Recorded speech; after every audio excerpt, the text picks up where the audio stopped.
I'm David Griffin. It's the 26th of October 2017 and I'm at Rotherham and I'm here to talk to Chris Middleton. Chris, thank you very much for joining us. We're going to have a bit of fun looking back, talking about some of the players. The first thing I think we'll do is look at overseas players. I was talking to Alan Hill, one of Derbyshire's finest stalwart players, and he said to me, although the golden age, and you're a great historian of cricket, was always recognised as 1890 to 1914, he's of the view that the second golden age was actually the period he played in the 70s and 80s, when, as you know, the greatest players of the day, and in some cases of all time, all playing county cricket 7 days a week in England. So let's just take you through a few overseas players that Derbyshire had. Probably the first one to register was Chris Wilkins. Yes. He was a decent player, Chris Wilkins. He was certainly not a world beater. He could hit a ball pretty hard, and he was probably a different kind of batsman from pretty well anybody that Derbyshire had in the recent past. He was a hitter. He certainly livened things up. He was a good one-day player, and he was a pretty decent fielder, if my memory serves me. And he bowled a bit, didn't he? Yes. But this was a time... a long time ago. Yeah, I mean, Derbyshire at the time were very much in the doldrums, although I know... Well, we didn't have an overseas player in the first year. We were about the only county who didn't have one. So did it add that bit of gloss, that bit of Hollywood kind of thing, having this overseas? Yeah. And of course, then as we moved beyond Lawrence Rowe, had a very short tenure at Derbyshire, and Venkat... Until they found out that he was allergic to grass. Well, indeed. But then, of course, we had the great, influential Eddie Barlow, who brought with him 1 year after the other, in 77 John Wright and then 78 Peter Kirsten. Probably as good a triumvirate, looking back, as you could wish for. Oh. What are your memories of those three? Well, certainly, Eddie Barlow was a force of nature, wasn't he? Very much so. He was a very commanding presence. He was a very, very fine cricketer, but it wasn't just that made him such a great captain. It was his personality and his forcefulness, and the fact that he was the first Derbyshire captain who tried to get the players fit. Remember the old Alan Hill's great comment. If they hit the ball 3 miles, if anybody hits the ball 3 miles, Derbyshire will be the first one to reach it. Yes. Well, it is. You're right. We're talking now in 2017 when it's de rigueur to be out 2 hours before the game playing football. But I remember being given catcalls, the Derbyshire team at Edgbaston in the 70s, walking out half an hour before the game, just doing a few loosening up exercise on the people. Look, what are these people doing? Yeah. It's funny you never see footballers go and play cricket before the game starts. And of Kirsten and Wright, I mean, there was a period between about 80 and 82 when it seems as if no one else was batting for Derbyshire. That's right. Yes. Just Kirsten and Wright. Memories of those two? I mean, great players, weren't they? Yes. I mean, in terms of pure, undiluted talent, you have to say that Kirsten was the great player. John Wright was a very, very good player indeed, but he was a man whose character shone through, and he would fight his way, fight his way out of an uncomfortable position. And of course, he was an opener when we needed an opener, and he had a huge influence. When he played with Bud Hill, they were contrasting styles, to say the least. And you mentioned fitness, and of course they brought amazing fielding skills, didn't they? Looking back then, at late 70s, we were getting used to Derek Randall doing his bit, David Gower, but these two, I seem to recall, on either side of the wicket were just dynamo. They were lightning, absolutely. Yes. Wonderful fielders in the deep, and on the bench. Especially when they got bowlers who they could depend on putting the ball in the right place. Absolutely. The next one, I suppose, and it was very unfortunate, and I always bemoaned the fact that Notts could play Rice and Hoadley, and we know what's coming here. But we had John Wright and Michael Holding, but couldn't play them both because of when they were registered. It was absolutely scandalous. Yes. And if we talk about the '88 Benson's final that we lost, if we'd had John Wright playing in that match as well as Michael, we could have won. But what was your? I mean, Holding was signed '83. But you were chairman for a while Michael was on the staff. What was your view on and off the field? It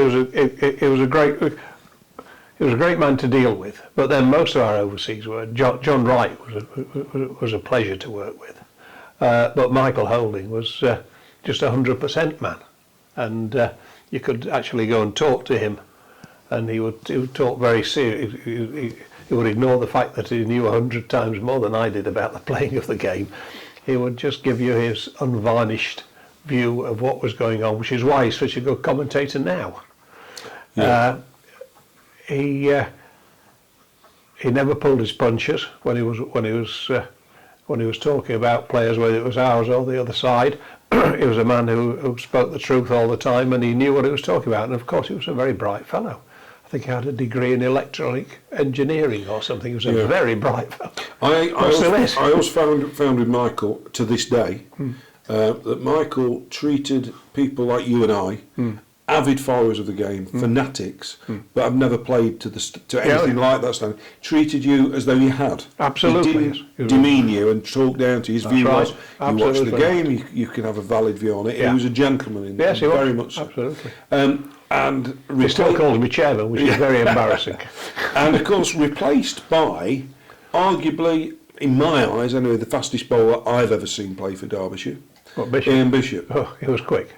What a pity about his back. His back. He turned up really barely fit to play, but my goodness, when he got it all together, he was sublime, lethal. wasn't it? Yes. Just on pace bowling. I mean, you obviously. To me, about Ian Bishop, actually, the real contrast, because now, of course, he does a lot of commentary. He's very outspoken and very articulate.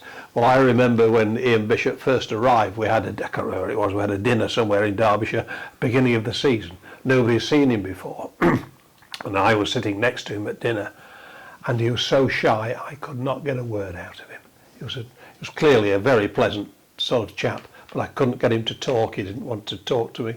He was just overcome by the occasion. Yeah. When you look at Ian Bishop now on the television, and he's outspoken and he tells everybody exactly what he thinks. And I always think back to that dinner when I couldn't get a word out of him. The fascinating thing is I saw Bish at Derby before one of the Women's World Cup matches, and he was standing at the new media centre end at Derby. And I looked at him, I actually said, Bish, you look fit enough to bowl from this end. And interestingly, Michael looks the same. They both look no different in terms of the way they do in the playing this. Just going back to Bishop, the quickest I saw, but you mentioned in an interview we did previously about Harold Rhodes' pace in one particular game at Chesterfield. Very different bowlers, the physiological makeup of them different. But how much quicker was Bishop, or was he quicker? Is it very difficult? It was very different conditions, and my memory of Harold's bowling is 45, 50 years ago, and there was only a lad. Watching him, whereas when I was watching people like Bishop and Hoadley, I actually knew a little bit more about the game and I could remember them better. But there's no doubt that Harold was quick. He frightened people. I could see that he was a schoolboy, that the batsmen were frightened of him, and that didn't happen very often. And then, of course, we recruited during your chairmanship in 1991 a batsman who was truly sublime. Oh, fabulous! Mohammed Azharuddin. Absolute dream of a player, and a great bloke to have on the to have on the staff, because he had very, very high standards, and he would let you know if he thought people were not pulling the weight. And he was a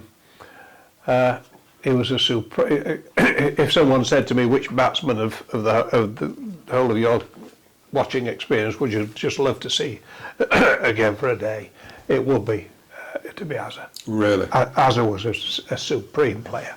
He was a touch player. He was the only, I always say to people, he's the only person I've ever seen who could drive the ball to third man. He had these double jointed wrists, and he would just lean back, and it wasn't cutting, he actually drove the ball, but he drove it at 45 degrees backwards. Never see anyone else do that. He's an absolutely fantastic player to watch, and a lovely, lovely person. And then Derbyshire had a run of overseas from Australia. Dean Jones came first of all for what was an He sort of interesting came and 2 went. years. And then people, we had Chris Rogers, Mike Steve Slater. Venuto, Michael Slater, Katic.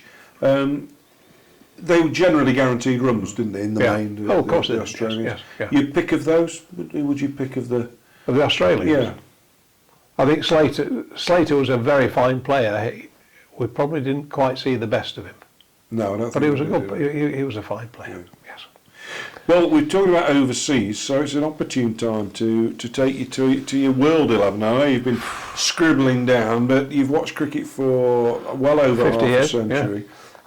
So just give us just in a couple of minutes, give us your World 11 and your why. Well, I've just let me count them and make sure I've got 11. I appear to have 11, yes. And then what's your 11 and why? Barry Richards and Gavaskar to open. Tendulkar at 3, Viv Richards at 4, Sobers at 5, Warne at 6. Shane Warne at 6. That's Shane Warne. Well, we've got a bit of a long tail here, but with those 5 batting, you're not going to be short. You're going to be getting 500 every time you walk to the wicket, aren't you? Bob Taylor's the keeper. Indisputably the best I've ever seen. The fast bowlers, in fact I seem to I've got 4 fast bowlers, which I don't know whether they get tired or not, but I've got Fred Truman, Michael Holding, Michael Marshall and Dennis Lilly. Now you've already got Sobers as well. You got Sobers as well, So, yes. yeah. So you've not got a bad side. So you're probably not going to miss much in the way of and you've got Warne, yes. So that'd be my all-time. I don't know who they played against because the game it won't be really 4-day games, No, but 4 or 5-day games. Indeed. And whilst we're on the subject of favourites and all this kind of thing, you obviously watched cricket on an inordinate number of grounds. I think over the years we've discussed who's watched which most different grounds. You and I watching Derbyshire, but your favourite grounds, Chris? It's a summer's day. It's a 4-day game. Where do you want to be? Where do you most want to be? Which 2 or 3 places? In Derbyshire, I want to be at Queen's Park, and I think Lord's takes a lot of beating. Fabulous atmosphere when it's full, and if you're lucky enough to, as I am, to be sitting in the pavilion, fabulous view, and just the whole aura of the place. There's no other cricket ground that comes close, as far as I'm concerned. And before we close, obviously, as you've said, a long association with the game. If you could kind of wave a magic wand or a plea for something as you go forward that you'd still like to see, or something you'd like to retain within the game, something that, because the game is changing as we before our eyes. Is there anything in particular that you? One thing I would like to see to test the quality of modern players, and it'll never happen, but I'd love to see uncovered pitches again. So for people who've not seen cricket on an uncovered pitch, what would it do today then? If we had a county game at Chesterfield, what would happen? What would the process be? Well, that's the problem, because when you talk about uncovered pitches, are you talking about leaving it open overnight? Yeah. Are you talking about because that's what happened, keeping it? Yes, or are you talking about keeping it open during all the normal hours of play, and then covering it at night or in the morning and evening? So when you say uncovered pitches, you're talking about several different ideas, but basically all the players that I talked to over many years who have played at uncovered pitches said that it was the ultimate judge of skill. And if you could play on a wet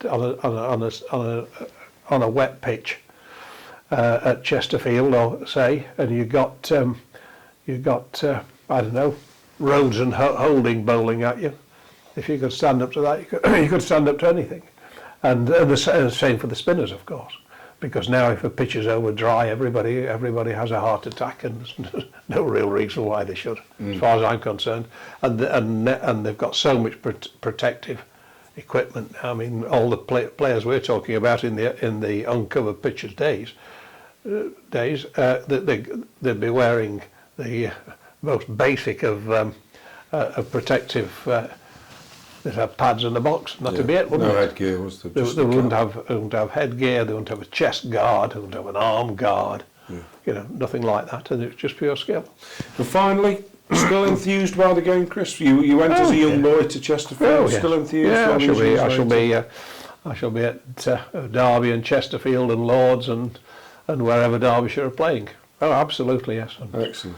Yes. Well, carry me off. We've conducted a number of interviews tonight. This is the final one, and I'm really, really grateful. Thank you very much for sharing your reminiscences with us. Pleasure. Thanks for asking the questions.